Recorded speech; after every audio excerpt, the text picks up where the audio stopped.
وەک هاوکارمان سۆڤان ئاماژەی پێکرد کە تا ئێستا لە عێراقدا زیاتر لە 250 گۆڕ هەیە کە 215 گۆڕیان تا ئێستا دۆزراونەتەوەیان دەستنیشان کراون و لەو گۆڕانە تا ئێستا 130 گۆڕیان هەڵدراوەتەوە 85 گۆڕ تا ئێستا ماوە هەڵبدرێنەوە. بێگومان بەشێک لەو گۆڕە بە کۆمەڵانە ڕووفاتی هاوڵاتیانی کوردی تێدایە کە لە پرۆسە جۆر بە جۆرەکانی کۆمەڵکوژی و ئەنفالدا ڕاپێچی بیابانەکانی ناوەڕاست و خواروی عێراق کراون.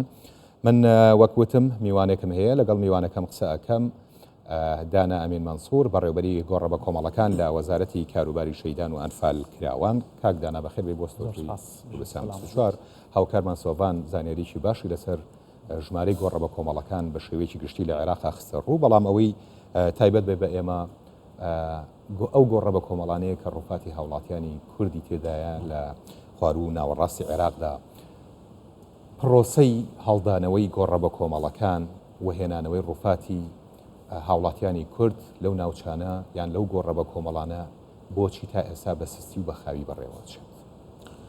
زۆر سپاس. پێشەوەی دەست پێ بکەم ژمارەی گۆڕەکان 215 نییە، 215 مووقع ناوچە دەکرێت لە هەر ناوچەیەک چەند گۆڕێک هەبێت. بۆ نمونە ئێمە لە بیابانی سەماوە ئەمە یەک مووقع، بەڵام هەر لە بیابانی سەماوە گۆڕ هەڵدراوەتەوە چەندین گۆڕی تریش لەوێ کە هەر گۆڕێکیان دەکرێت لە سەروی 100 ڕووفات زیاتری تیاابێ. بۆیە ئەو ژمارەی ئەو ناوچانەیە کە گۆڕی بە کۆمەڵی تایە. بگەڕێمەوە سەر پرسیارەکەت. وەزارەتی کاروباری شەیدان و ئەنفالکراوان بە پێی یاسای ژمارە 8 ساڵی 2006 مادەی دووەم بڕگەی دەیەم کە دۆزینەوە و گەڕان بە دوای گۆڕە بە کۆمەڵەکان و هێنانەوەیان بۆ زێدی خۆیان و بە خاکسپاتریان ئەمە ئەرکی وەزارەتی شەیدان.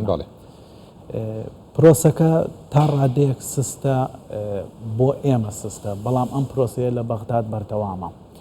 لە بەغدا یاسایی پاراستنی گۆڕە بە کۆمەڵەکانی عێراق هەیە کە بەڕێوبەرایەتی گشتی گۆڕە بە کۆمەڵەکانی عێراقی سەر بە دەستگای شەهیدانی مخەوەل کردووە کاری هەڵدانەوەی گۆڕە بە کۆمەڵەکان. باش ئێمە لە وەزارەتی شەهیدان ببوورە مادەی شەشەمی یاساکە لیژنەیەکی تەشکیل کردووە، لیژنەیەکی نۆلایەنەیە. وەزارەتی شەهیدان ئەندامە لەو لیژنەیە کە مەجلسی قەزای تایە، پارێزگای ئەو سنوورەی گۆڕەکەی تایە، پۆلیسی تایە، زۆر لایەنی تری تایە. ئەم لیژنەیە کار لەسەر بڕیار لەسەر هەڵدانەوەی گۆڕەکانەکە. لە بڕگەی سێمی مادەکە ئەرکی لیژنەکەی دیاری کردووە بەداخەوە لەبەر ئەوەی گۆڕەکان کەوتۆتە ناوەڕاست و باشووری عێراق.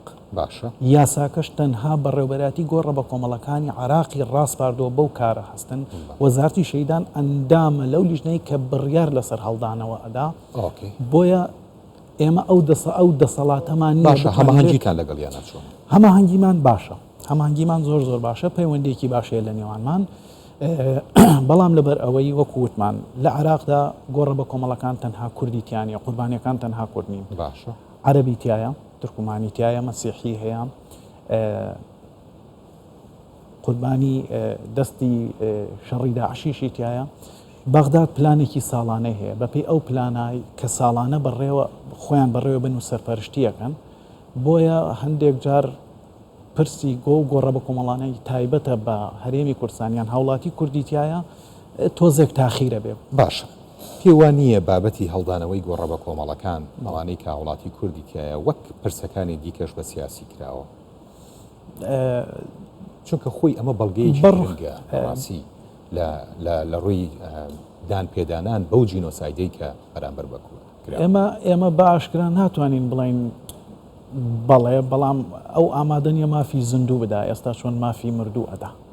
بەتاکید پەیوەندی هەیە بەیەکەوە، چونکە لە 2005 ئەوان کار لەسەر هەڵدانەوەی گۆڕە بە کۆمەڵەکانەکەن. ئەگەر لە 2005 سەیری کارەکانیان بکەی بەڕاستی کەمترین کاریان بۆ قوربانیانی گۆڕە بە کۆمەڵەکان کردووە ئەو قوربانیانەی کە کوردن و دەکرا کاری باشتر بکرێ.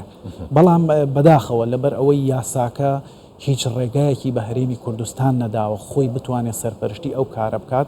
تەنانەت هەرێمی کوردستان نوێنەری وەزارەتی شەیدان لە دوای تعدیلی یاساکە لە ساڵی 2015 ئێمە ئەندامین لە لیژنەیەەکە پێش ئەوە ئێمە هیچ مافێکمان نەبووە تەنها ڕێککەوتنێک یاداشتێکی لێکتێگەیشتن لە نێوان وەزارەتی کاروباری شەیدان و کە ئەو کات بەڕێوەبەراتی گۆڕە بە کۆمەڵەکان سەر بە وەزارەتی مافی مرۆڤ و یاداشتێکی لێکتێگەیشتن هەبوو کارمان پێکەوە کردووە. زۆر باش.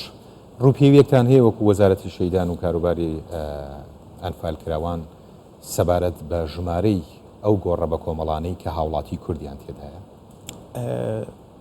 بەداخەوە نەک لە لای ئێمە لە لای بەغداش ئەو ڕووپێویە نییە چونکە پرۆسەی زیندە بە چاڵکردن و ئەنفالکردن و جینۆسایدی گەلی کورد پرۆسەیەک بۆ زۆر بەنهێنی ئەنجام درراوە شوێنی گۆڕەکان دیارنین ئەو شوێنانەشی کە ئێستا دۆزراوەتەوە لە هەندێک حاڵەت ئابینی جوتیارێک زەویەکەی کێڵاوە گۆڕەکەی دۆزیەوەتەوە شوانێک پارچە ئێسکێکی دۆزیەوەتەوە خەبەرێکی داوە یاخود پیرە پیاوێک کەسێک هاتووە خەبەری داوە و توێتی کە من گومان دەکەم شتێک لێرەیە هەبێ بەو جۆرە گۆڕەکان دۆزراونەتەوە پرۆسەکە لە بەرەوەی نهێنی بووە ئەو ژمارەی کە هەیە ئەو ژمارەیە کە دۆزراوەتەوە و کەشفی بۆ کراوە سلمێنراوە بڵێ ئەمە گۆڕی بە کۆمەڵی تایە بەڵام لە پشتی ئەو ژمارەیە سەدان گۆڕی تر هەیە کە تا ئێستا نەدۆزراوەتەوە لە بیریشمان نەچێ ئێمە قوربانیەکانی ئێمە ژمارەیەکی یەجگار زۆرە 1970,000مان لە پرۆسی ئەنفال هەیە 8,000 بارزانیمان هەیە بۆیە ئەم ژمارەیە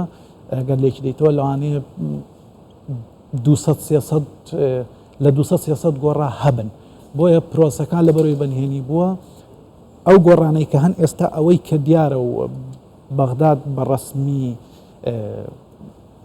عملی کەشفی بۆ ئەنجامدا و پشکنینی بۆ کراوە بەڵێ تەرمیتایە لە نێوان 9 بۆ 11 گۆڕە لە بیابانی سەماوە کە کوردیتایە. باشە من ئەگەر بپرسم چارەنووسی ڕووفات یان هێنانەوەی ڕووفاتی هاوڵاتیانی کورد لە گۆڕە بە کۆمەڵەکانی ناوەڕاست و خواروی عێراقەوە بۆ هەرێمی کوردستان بۆ زێدی خۆیان چییە بێت بەم شێوازەکە ژەنابە قسەی لەسەرەکەی کە بەم خاوی و بەم سستەیە کە عێراقیشی لەسەر خاوێکە لە لای ئێمە نیە ئێمە ناشتوانین بڵێن عێراق خاوە و سستە ئەوانیش کاتێکەمە لەگەڵیان دانیشین ئەوانیش گلەی ئەویان هەیە بەڕاستی کێشەی مادیان هەیە پارەی پێویستیان بۆ تەرخان ناکرێت لە بیرمان نەچێ هەڵدانەوەی گۆڕ کارێکی هەروە ئاسان نییە. باشە بۆچی دەعمی مادی دەرەکی داوا ناکەن بە تایبەتی ڕێکخراوەکانی تایبەتمەندە داوا کراوە بەڵام بە پێی پێویست نییە کاری هەڵدانەوە کارێکی قورسە کارێکی ئاسان نییە پرۆسەیەکە بێ بە شێوازێکی زۆر ئەکادمی و زانستیانە بەڕێوە بچێت کاتی پێویستە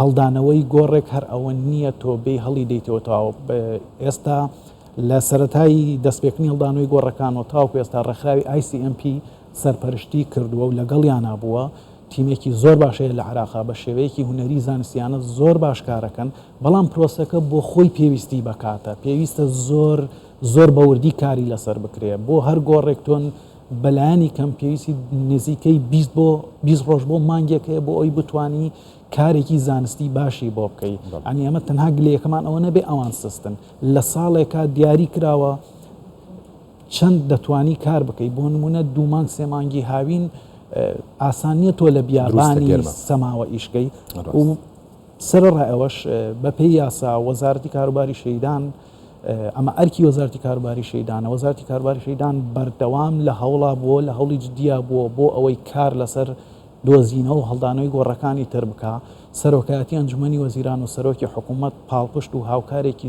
زۆر باشی وەزارەتی شەیدان بووە لە پرسی گۆڕە بە کۆمەڵەکان بودجەی پێویستی بۆ تەرخان کردوین هەموو هاوکاری و پاڵپشتیەکیان بۆ ئێمە فراهەم کردووە بەڵام وەکو وتم لەبەرەوەی گۆڕەکان لە سنووری هەرێمی کوردستانین و یاساکەش ڕێگە بە ئێمە نادا بۆیە هۆکارەکە تەنها ئێمەنین بەغداش کەم تەرخەم نەبوون چونکە بیرمان نەچێت لە دوای ئەو گۆڕانە لە دوای ساڵی 2015ەوە وەزارەت بەڕێوەبەراتی گشتی گۆڕە بە کۆمەڵەکانی عێراق کاری لەسەر هەڵدانەوەی گۆڕە بە کۆمەڵەکانی شنگال کردووە. بەڵێ دانا ئەمین مەنسوور بەڕێوەبەری گۆڕە بە کۆمەڵەکان لە وەزارەتی کاروباری شەیدان و ئەنفالکراوان سپاس زۆر سپاس.